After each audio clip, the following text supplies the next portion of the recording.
జిల్లా స్థాయి కౌమార విద్య కార్యక్రమంలో భాగంగా నిర్వహించిన పోస్టర్ మేకింగ్ మేళాలో సిద్దిపేట జిల్లా దుబాక పీఎం శ్రీ జడ్పీహెచ్ఎస్ పాఠశాలకు చెందిన 9వ తరగతి విద్యార్థిని శర్వాణి గీసిన చిత్రం ప్రథమ స్థానంలో నిలిచింది. ఈ సందర్భంగా విద్యార్థిని శర్వాణిని ప్రధానోపాధ్యాయులు భూపాల్ ఉపాధ్యాయ బృందంతో కలిసి శాలువాతో సత్కరించారు. ఈ సందర్భంగా ఆయన మాట్లాడుతూ సిద్దిపేట పట్టణంలోని ఇందిరానగర్ జడ్పీహెచ్ఎస్ పాఠశాలలో జిల్లా స్థాయి అడోలెసెన్స్ ఎడ్యుకేషన్ ప్రోగ్రాం పోస్టర్ మేళా నిర్వహించారని తెలిపారు.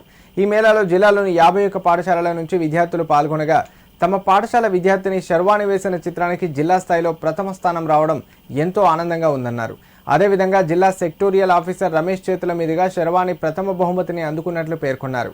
పాఠశాలలో ప్రథమ స్థానం సాధించిన విద్యార్థినితో పాటు ఆమెకు మార్గదర్శనం చేసిన ఉపాధ్యాయురాలు రజితను కూడా ప్రధానోపాధ్యాయులు ఉపాధ్యాయ బృందం ప్రత్యేకంగా అభినందించారు.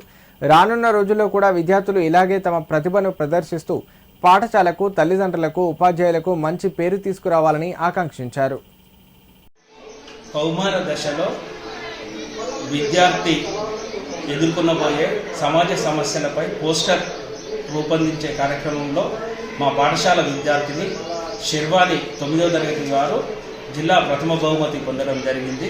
దానికి మా శర్వాణిని అభినందిస్తూ మరి కౌమార దశలో జరిగేటువంటి దురలవాట్లకు, చెడు ప్రభావితాలకు ఏవైతే జరుగుతాయో ముఖ్యంగా అడాల్సన్ స్టేజ్లో సంబంధించినటువంటి హెచ్ఐవికి సంబంధించిన అయితేనేమి, మరి ఇతర సంబంధించినటువంటి చెడు వీడియోలకు సంబంధించి అయితేనేమి, మాదక ద్రవ్యాల సంబంధించిన అయితేనేమి, ఈ 3 అంశాలను ఎలా నిర్మూలించాలి, ఎలా ప్రివెన్షన్ చేయాలి అనేటువంటి అంశాన్ని చక్కగా మరి పోస్టర్ రూపంలో మరి కౌమార దశలో చెడు ప్రభావితాలు కాకుండా వారు మంచి భవిష్యత్తు పొందే విధంగా మరి శర్వాణి గారు పోస్టర్ రూపంలో stop the AIDS, awareness of youth సంబంధించినటువంటి చక్కని పోస్టర్ రూపొందించి మన విద్యార్థులకు మరియు యువతకు, సమాజానికి మంచి భవిష్యత్తును అందించే విధంగా ఒక పోస్టర్ రూపంలో అందించినందుకు